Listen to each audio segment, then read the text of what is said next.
అలాగే సిరిపురం రాజేష్ గారి ధర్మపత్రి, ఆయన ఎక్కడుంటే అక్కడ నీడల వెన్నంటి సీతారామం లాగా ఎక్కడికి వెళ్ళినా ఆమె కూడా వస్తున్నటువంటి ఆ అక్కయ్య గారు మరి observation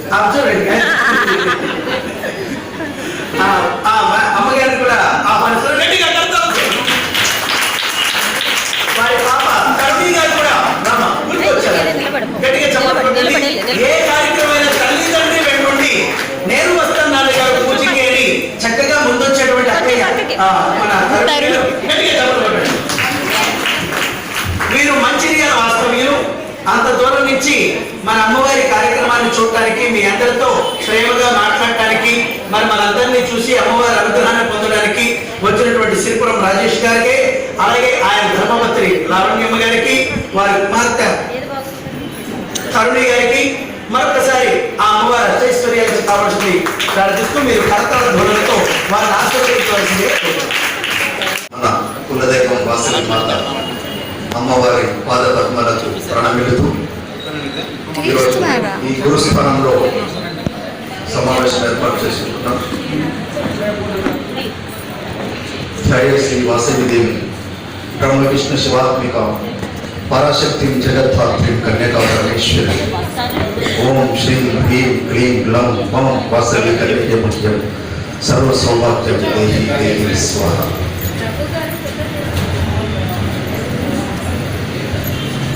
Vasavi club Eluru Vanitha club ఆధ్వర్యంలో సోదరిమణి తవ్వ అరుణ కుమారి గారు, అలాగే కార్యదర్శి వసంత గారు, భవానీ గారు, కోశాధికారి గారు, ఈరోజు మరి ఈ కార్యక్రమం ఇంత దిగ్విజయంగా జరుగుతుంది. గత 5 రోజులుగా అంటే ఆ కార్యక్రమం వెనుక నుండి నడిపిస్తున్న రఘు గారు, నున్న శ్రీనివాస్ గారు, వారి దంపతులు, వారందరికీ మరియు ప్రత్యక్షంగా ఈ కార్యక్రమానికి స్వాగతం పలుకుతూ మరి కార్యక్రమంలో పాల్పంచుకుంటూ దాతలుగా ఉన్న వారందరికీ కూడా అమ్మవారి కరుణా కటాక్షాలు ఎల్లవేళ ఉండాలని, వారి గృహాలయందు అమ్మవారి అనుగ్రహంతో సిరి సంపదలు వెలిగిల్లాలని మనసా వాంఛ కర్మణ కోరుతూ వేమ సుబ్రహ్మణ్యం గారు మరి భారతదేశ వ్యాప్తంగా అనేక రాష్ట్రాల్లో పర్యటిస్తూ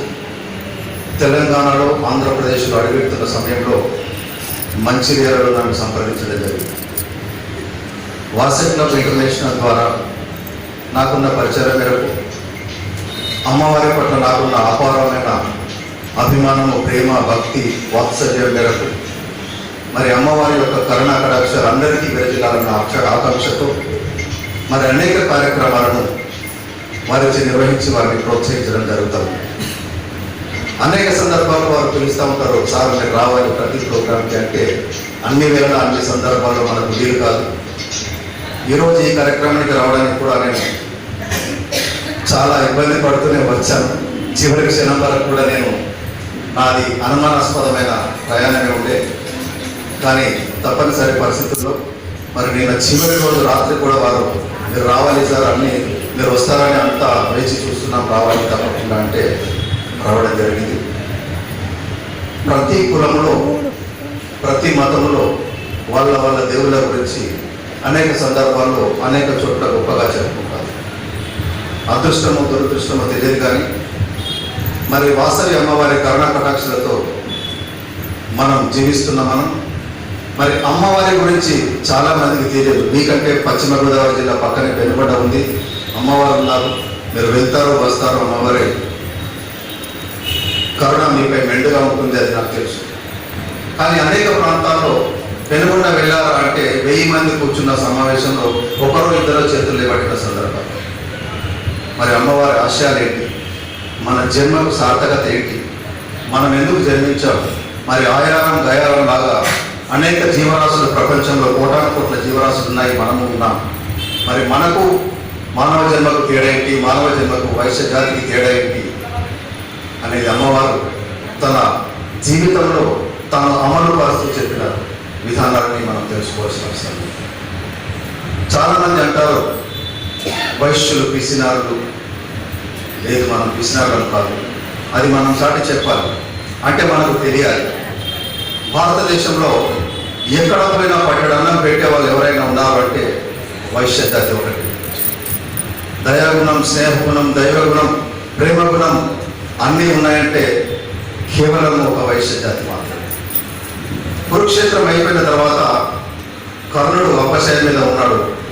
ఇక ప్రాణాలు వదులుతున్న సమయంలో అక్కడికి కృష్ణుడు చేరితే కృష్ణుని చూసి కర్ణుడు కళ్ళ వెంట నీళ్లు కారుస్తున్నాడు. ఏమి కర్ణ, దానకర్ణ, నువ్వు అడిగిందే తడువుగా అందరికీ నీ ఆస్తిని సైతం, నీ శరీరాన్ని సైతం ఇచ్చిన కర్ణుడి కన్నీటి కన్నుల వెంట కన్నీరా అని ప్రశ్నించలేదు. అందుకు కాదు, నేను చనిపోతున్నందుకు కాదు, నా ఆస్తి తరిగినందుకు కాదు నేను ఏడుస్తున్నది కాదు కృష్ణ. మరి నేనున్నాను కాబట్టి నేను దాన ధర్మాలు చేయగలిగాను. నా మరణానంతరం ఎవరు చేస్తారు భారతదేశంలో అంటే నువ్వు చింతించకు, వైశ్య జాతిని ఉద్భవిస్తున్నాము, వైశ్య జాతి దాన ధర్మాలు చేసి నీ పేరు స్థాయిలో అలాంటి క్వాలిటీతోటి, అలాంటి శక్తితోటి మనకున్న దాంట్లో మనం 10 మందికి పంచే దాన గుణం మనకుంది. సమాజంలో మనం ఎన్నో కార్యక్రమాలు చేస్తూ ఉంటాం, దానికి ఎన్నో అడ్డంకులు వస్తాయి. సమాజంలో రకరకాల మనుషులు ఉంటారు. మనం ముందరికి వెళ్తే వెనకకు లాగే వాళ్ళు ఉంటారు, మనల్ని ఎదగనీయకుండా ఉండేవాళ్ళు ఉంటారు. అందుకు శివుని ఫ్యామిలీని ఎగ్జాంపుల్గా తీసుకోవాలి. శివుడు కానీ అమ్మవారు కానీ శివుని వాహనం ఏంటి? నంది. అమ్మవారి వాహనం నంది అంటే ఆవు, గోమాత. మరి అమ్మవారి వాహనం ఏంటి? సింహం. వినాయకుని వాహనం ఏంటి? అతని సోదరుడు షణ్ముఖుడు సుబ్రహ్మణ్య స్వామి వాహనం ఏంటి? నెమలి. శివుడు ధరించే ఆభరణాలు ఏంటి? సూపర్. అంటే ఆ మయూరమును ఈ నాగాభరణానికి పడదు, నందికి పులికి పడదు, ఒకటి తినేటి. మరి ఈ వాహనాలు కానీ ఆభరణాలు కానీ ఎప్పుడైనా కొట్లాడుకున్నారా? అందరూ కలిసిమెలిసి ఉన్నారు.